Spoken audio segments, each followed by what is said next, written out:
Hello, this is Claudia Cutter with the California Wheat Commission and the Wheat2School program. Thank you for being here today. I am super excited to have you being part of our Wheat2School training program. Please visit the website wheat2school.com for more resources and information.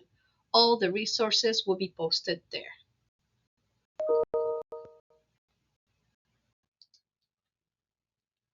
Let's start with a quick introduction to our training program.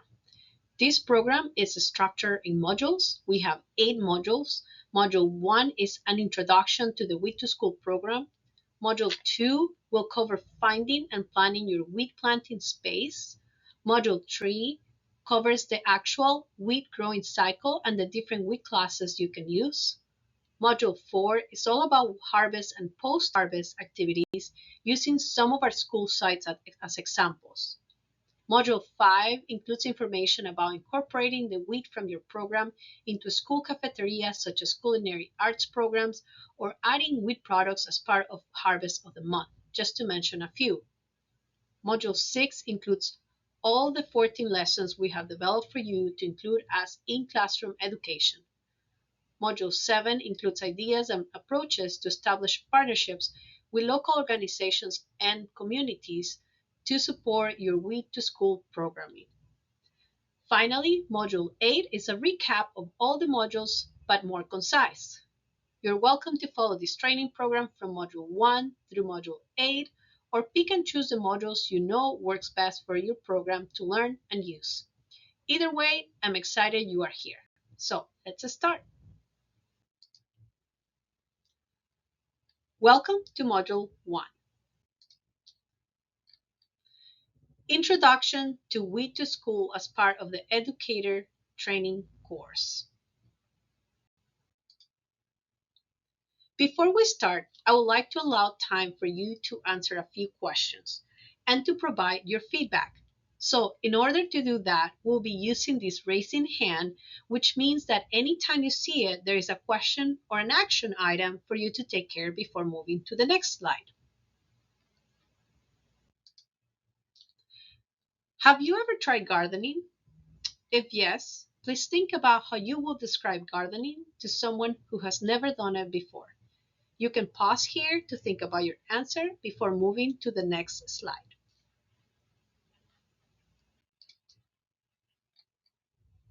When you finish this module, you'll be able to identify at least one benefit of Farm to School, describe in few words the Wheat2School program, list at least one pillar of the Wheat2School program, and explain why adding wheat to Farm to School.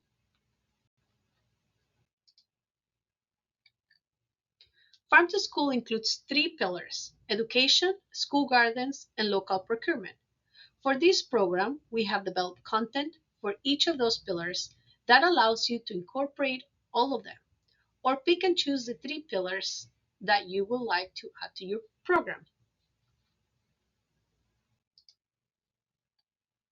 A little bit of history of the school gardens here for you. School gardens are known to have started back in 1891 at the George Purnam School in Massachusetts. Then school gardens became very popular as part of the Victory Gardens when there was a need to produce more food following World War I. Please read more about the history of school gardens from this USDA resource page that you can also include as part of one of your history lessons. After that, school gardens struggled for many years.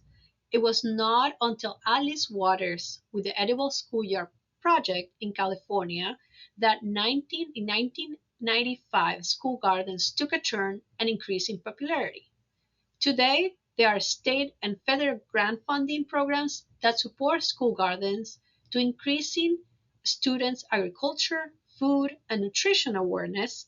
In addition, more nonprofit organizations are involved in supporting schools. So please think about this. What do you think are the benefits of farm to school programs for students or teachers, farmers, or communities? There are many researchers who have studied and documented the positive benefits of school gardens in children. school teachers and administrators, and the entire communities. There are less studies reporting on farmers' involvement in farm to school movement. However, here are a few benefits for students, farmers, and communities. For students, they learn about agriculture, food, and nutrition. Students have access to more and healthier foods and learn how the food is grown. Research has reported that increases students' engagement, cognitive learning, and cultural and social interactions. For example, during one of our Wheat2School class cohorts at Dingo Elementary in Woodland, California, while we were hand harvesting the wheat, one student said to me, "This reminds me of being at my grandma's house in Mexico and helping her harvesting her wheat." For farmers, farmers have access to a new institutional program to sell their products. They experience feeling a sense of belonging and community serving their local schools when they know the products they grow go into their local schools' nutrition programs. So one example is our Wheat2School partner school in San Miguel, California. We help them establish a relationship between the farmer and the school that they're able to buy local grains. For communities, it is including different people like school teachers, administrators, students, parents, nonprofit organizations, and other locals as part of these communities to take an active role in supporting this program. That also brings a sense of belonging and support for those involved, also making the local economy stronger. The Wheat2School program is a farm to school program, similar to those established for fruits and vegetables, but for wheat. Our program incorporates the three pillars of farm to school: education, school gardens, and local procurement. This program started back in 2018 with Dingle Elementary School, where we grew our very first wheat garden. This made us realize the why wheat in farm to school programs. And if we look into the current farm to school census data from USDA 2019 results for California, we can identify one piece of the puzzle. Let's learn together the why wheat.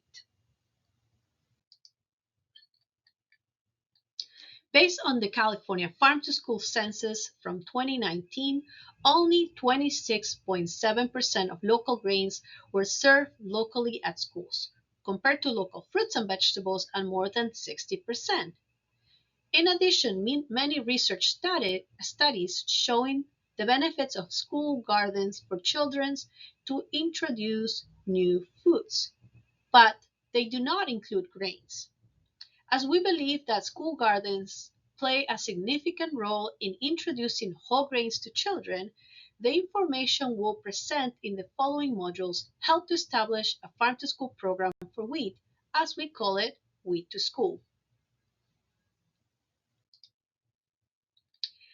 Now that I have introduced you to the why wheat, think about one food you had today made with wheat, either for snack or breakfast, lunch, or dinner.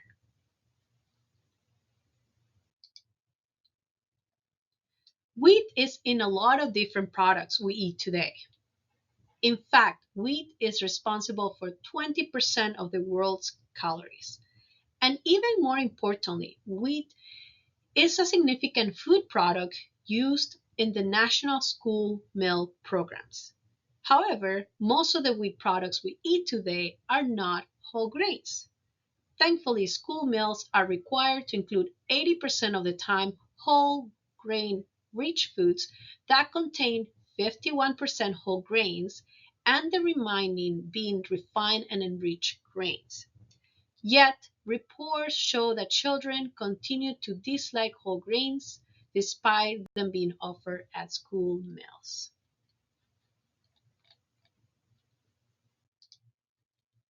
So we're introducing the Wheat2School program to educate children to wheat in agriculture, food, and nutrition.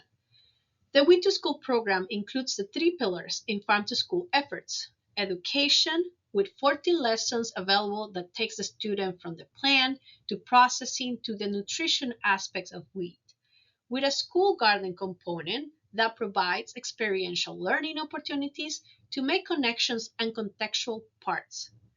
With the final farm and cafeteria partnership for the local procurement that brings more local whole grain foods to the school kitchen and students' plates.